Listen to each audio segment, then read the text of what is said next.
Kasih karunia dan damai sejahtera dari Allah Bapa kita dan dari anaknya Tuhan Yesus Kristus menyertai kamu sekalian. Amin. Bapak, Ibu, dan saudara-saudara yang dikasihi oleh Tuhan kita Yesus Kristus dimanapun kita berada, mengawali setiap aktivitas dan pekerjaan kita, marilah kita mendengarkan firman Tuhan yang tertulis di dalam kitab Filipi pasal 4 ayat 13. Demikianlah dikatakan, segala perkara dapat kutanggung di dalam Dia yang memberi kekuatan kepadaku. Demikian firman Tuhan. Bapak, Ibu, dan saudara-saudara, kehidupan kita pasti memiliki beragam persoalan. Baik itu persoalan kecil maupun persoalan besar. Baik itu persoalan pribadi maupun persoalan rumah tangga. Bahkan persoalan dengan orang-orang yang ada di sekitar kita. Tetapi apa yang mau dikatakan oleh firman Tuhan?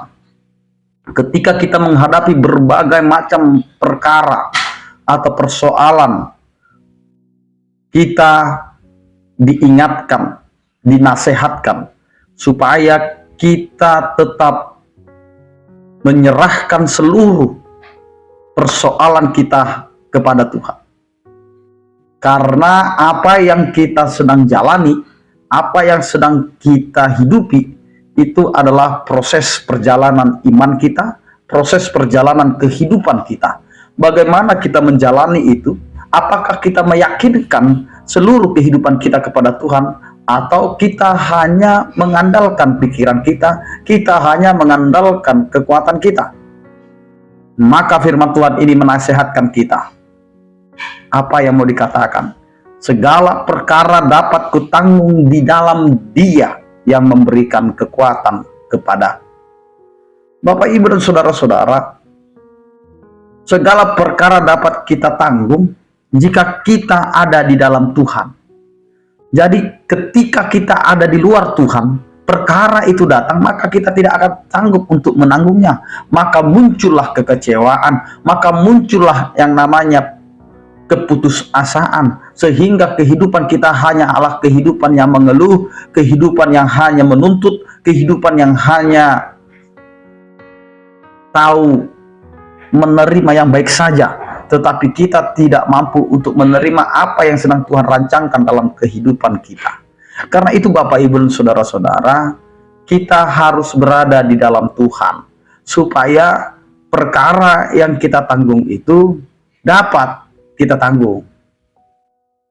Dan kita tidak akan pernah menyerah, kita tidak akan pernah lelah menghadapi segala sesuatu, karena Tuhan ada beserta kita. Kenapa kenapa kita bisa menanggung beban kita, menanggung perkara kita di dalam Tuhan? Karena Dialah sumber kekuatan. Tuhan itu sumber kekuatan bagi kehidupan kita. Maka ketika kita memiliki persoalan, hanya Tuhan yang mampu memberikan kekuatan kepada kita. Tidak ada yang lain. Karena itu Bapak, Ibu, dan saudara-saudara, jangan minta kekuatan dari yang lain atau dari dunia ini, tetapi mintalah daripada Tuhan. Karena hidup kita ini milik Tuhan, maka apa yang kita butuhkan ada di dalam tangan Tuhan. Karena itu Bapak, Ibu, dan saudara-saudara, persoalan apapun yang ada pada kita hari ini, baik itu persoalan rumah tangga kita, baik itu persoalan anak-anak kita, pekerjaan kita, mungkin kita tidak mampu lagi untuk melihat segala persoalan itu. Bahkan kita sudah tidak punya lagi jalan keluar untuk mengatasi persoalan. Tapi ingat, firman Tuhan hari ini mau mengatakan kepada kita, segala perkara dapat kutanggung di dalam Dia yang memberi kekuatan kepadaku. Karena itu kuatlah, maka kita akan bisa menanggung segala perkara di dalam Tuhan. Amin. Kita berdoa. Terima kasih Tuhan, Engkau adalah Allah yang selalu menuntun dan menguatkan kehidupan kami, sehingga kami dapat menanggung segala perkara yang kami hadapi. Biarlah kami Tuhan dikuatkan, dan jangan biarkan kami berputus asa. Bahkan jangan biarkan kami untuk meninggalkan Engkau di dalam setiap persoalan kehidupan. Tapi jadikanlah kami umat-Mu yang tetap setia dalam segala kondisi kehidupan. Ya Tuhan, berkatilah segala aktivitas kami, kegiatan kami, kehidupan kami sepanjang hari ini. Biarlah kehendak-Mu sajalah ya Tuhan yang terjadi dalam kehidupan kami. Karena kami tahu Engkau adalah Allah yang selalu memberikan rancangan damai sejahtera yang terbaik dalam kehidupan kami. Ya Tuhan, terima kasih. Berkatilah setiap orang percaya yang sakit Engkau berikan kesembuhan, yang berduka Engkau berikan penghiburan, yang bergumul Engkau berikan penyertaan-Mu. Anugerah Tuhan kita Yesus Kristus, kasih setia daripada Allah Bapa dan persekutuan Roh Kudus itulah yang menyertai kamu sekalian. Amin. Selamat beraktivitas, tetap menjaga kesehatan. Salam sehat dari kami, Tuhan Yesus memberkati. Horas.